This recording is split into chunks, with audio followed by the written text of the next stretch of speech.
Gue dari 2012 itu udah ngajar di sekolah ya. Jadi tapi yang enak guru itu adalah ya kita sambung ilmu sama orang lain gitu. Kebersamaannya sih karena gini, apa yang gue lakukan di sekolah itu ada bagian dari FD, termasuk salah satunya adalah audience warmer. Jadi gue ngajar, tapi kalau buat gue masalah efektivitas di ngajar online ini, buat gue sangat-sangat nggak efektif. Lagi ada Merapi gitu, meletus, yang datang duluan pasti TV. Sekarang platform TV sama YouTube mirip-mirip, kenapa?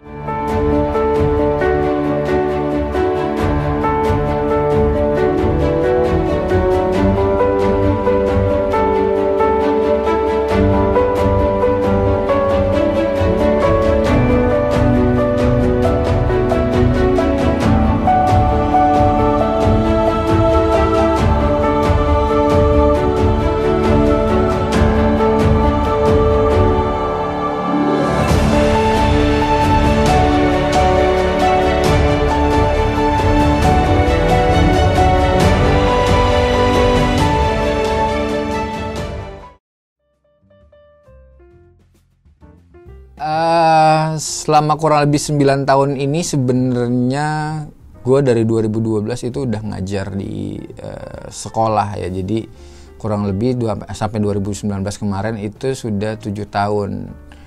Kenapa gue akhirnya keluar? Karena salah satunya adalah gue pengen ngajar sih. Pengen ngajar tetap di salah satu sekolah yang di Tangerang ini.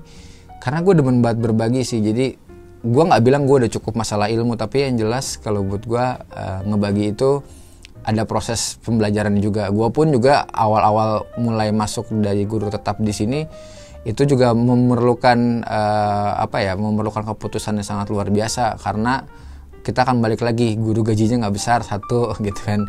Tapi yang enak guru itu adalah ya kita sambung ilmu sama orang lain gitu. Terus kebetulan sama rumah juga gue deket, dan salah satu hal yang jadi privilege gue di sini, gue dapat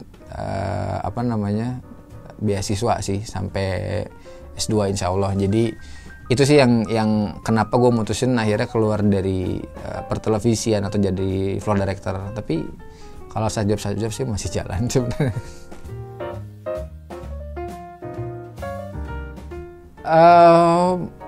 Nggak usah ngomong sampai S2, gue belum genap 6 bulan kemana aja gue udah kangen sebenarnya Bang FD lagi. Jadi akhirnya gue main sendiri ke kantor, ke RTV, gue ketemu sama teman-teman gue lagi pada kerja sebelum corona tuh. Terus gue kayak mikir, aduh kok gue kangen ya sama kerjaan ini. Sebenarnya gue dalam jangka waktu setahun ini udah berapa kali gue kangen sama kerjaan ini sebenarnya, karena ini kerjaan yang ngehidupin gue dari awal, dan pertama kali gue keluar kuliah kerjaan gue ya ini. Jadi gue ngerasa sebenarnya secara passion ini masih pengen banget gue kerjain. Apalagi kalau misalkan gue S2 gue udah beres ya, insya Allah kalau memang ada TV yang masih mau nerima gue, monggo silakan. Setelah gue S2 ya mau sih balik lagi ke TV, tapi kemungkinan besar gue nggak jadi FD lagi sih, mau cari yang lain lah pastinya gitu.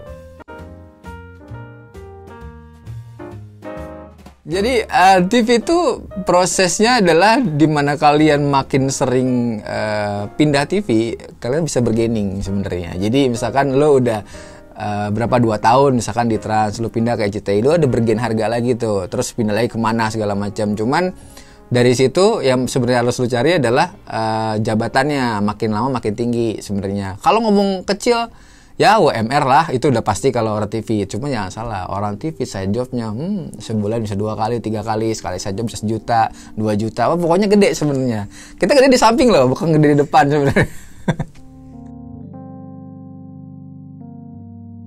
Kebersamaannya sih, karena gini, apa yang gue lakukan di sekolah itu ada bagian dari FD, termasuk salah satunya adalah audience warmer. Jadi gue ngajar tuh ke anak-anak, itu salah satu bagian dari FD juga. Tapi ada banyak hal yang gue nggak dapetin di sini, yang termasuk kerjaan dari floor director lainnya. Ya kayak ngelit, gue tuh salah satu FD dari zaman gue di RCTI itu gue emang ngelit acara-acara. Jadi gue tuh kangen banget ngelihat lighting yang banyak, terus ketemu sama teman-temannya seumuran.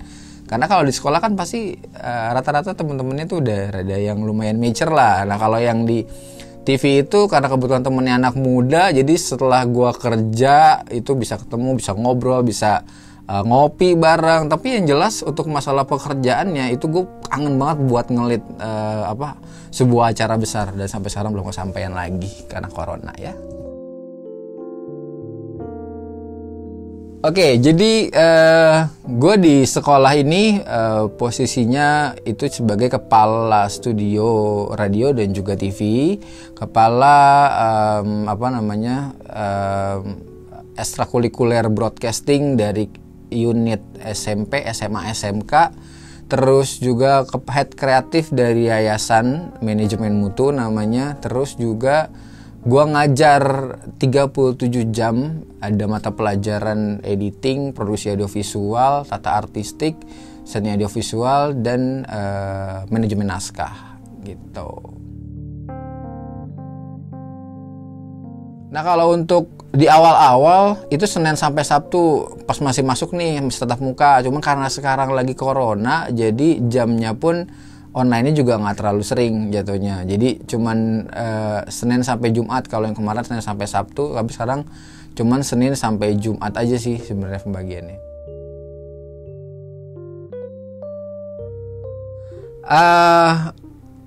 Ini tricky banget sih karena pertama kali ada pembelajaran online itu kan pasti pas corona tuh, dan anak-anak itu kebanyakan menggunakan handphone bukan untuk belajar. Mereka kebanyakan buat ngegame. Jadi pas pertama kali ada yang namanya Google Classroom, Zoom Meeting, terus kuisis segala macam yang berhubungan sama pembelajaran, itu mereka aja masih pada bingung. Apalagi guru-guru yang mature, yang udah rada tua ya, jadi mereka juga belum paham. Dan sebenarnya karena ini adalah hal yang pertama kali dilakukan, pasti menjadi sebuah sorotan yang sangat besar kalau buat gue. Jadi kalau dikatakan ini bagus atau baik atau tidak, sebenarnya akan balik lagi kalau kita secara tatap muka kan nggak mungkin. Jadi mau nggak mau online. Nah, online ini masalahnya ada di anak-anaknya gitu. Kalau misalkan anak-anaknya biasa kalau di kelas aja udah males, biasanya online pun juga ngikut males. Bukan bagaimana cara gurunya, karena kebanyakan bilang ya tergantung gurunya lah. Kalau buat gue enggak, karena kalau gurunya udah melakukan sebuah inovasi tapi anaknya masih belum bisa juga, berarti larinya ke anaknya masing-masing. Nah jadi kalau buat gue sebenarnya untuk ngajar daring atau online ini, kalau buat gue sih kurang efektif. Makanya gue selama daring ini kebetulan sekolah gue tuh mengizinkan untuk anak-anaknya ke sekolah untuk praktek, tapi hanya untuk praktek. Jadi praktek editing sama praktek teknik kamera itu boleh di sekolah, tapi harus di shift. Jadi satu kelas itu misalkan 27 orang itu dibagi 4 gitu loh. Kadang ada yang datang 7 atau yang datang 8 gitu loh. Jadi nggak terlalu banyak. Jadi secara nggak langsung walaupun daring tetap ada luringnya atau di luar jaringan gue tetap ngajar. Tapi kalau buat gue masalah efektivitas di ngajar online ini buat gue sangat-sangat nggak efektif, karena gurunya sendiri udah capek ngerjain atau bikin soal ataupun tugas. Nah anak-anaknya juga kasihan kuotanya gitu. Sedangkan dari pemerintah sendiri belum ada input apa-apa untuk masalah kuota di anak-anak gitu.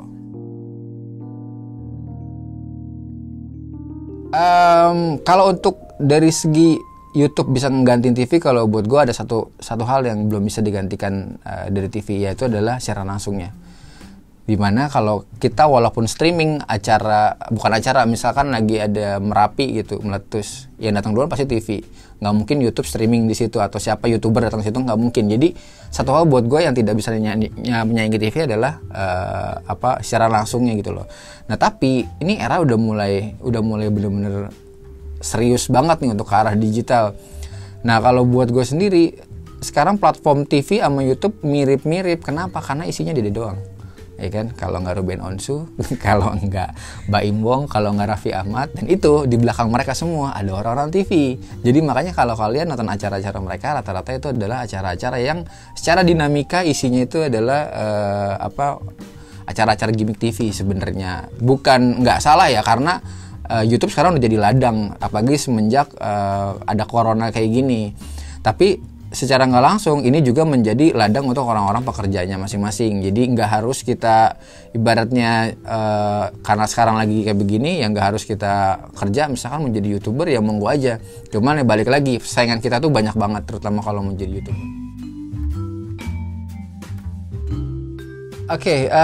Mental. Kalau buat gue tuh mental dan keberanian itu sangat-sangat diperlukan banget sih untuk anak-anak fresh grade, karena orang TV itu kreativitasnya harus tinggi, penggunaan otak kanannya harus luar biasa, dan dia adalah orang-orang yang kalau bisa dibilang tahan banting sebenarnya gitu loh. Jadi kalau buat gue pribadi, hal yang paling utama dipersiapkan untuk anak-anak fresh untuk masuk ke dunia TV adalah ya dia harus berani, dia harus tahan banting juga, dan dia harus kreatif juga untuk hal ini. Karena mental itu di stasiun TV ya sangat luar biasa. Bisa keluar kata-kata sekasar apapun, sejorok apapun, sampai Ragunan pun juga semuanya kata-katanya keluar, beneran serius. Jadi gue pernah mengalami hal tersebut sampai kata-kata itu keluar, dan tapi saat orang itu ngomong gue mikir, ya emang gue salah gitu loh. Walaupun istilahnya kesalahan gue nggak terlalu signifikan, dia menanggapnya ini adalah hal yang berat, ya tapi gue mikir ya itu resiko pekerjaan. Nah kalau kita mentalnya nggak kuat, ya udah kelar biasanya. Ada sih yang kayak gitu. Karena gue pernah ngalamin ada anak baru 2 bulan atau 3 bulan kena mental kayak gitu, drop down, langsung hilang, dia keluar dari TV karena dia ngerasa di TV mungkin bukan passionnya dia untuk dimaki-maki seperti itu. Oke, jangan lupa subscribe Tanias Production, jangan lupa like juga, dan juga share ke teman-teman kalian kalau kalian menyukai video ini.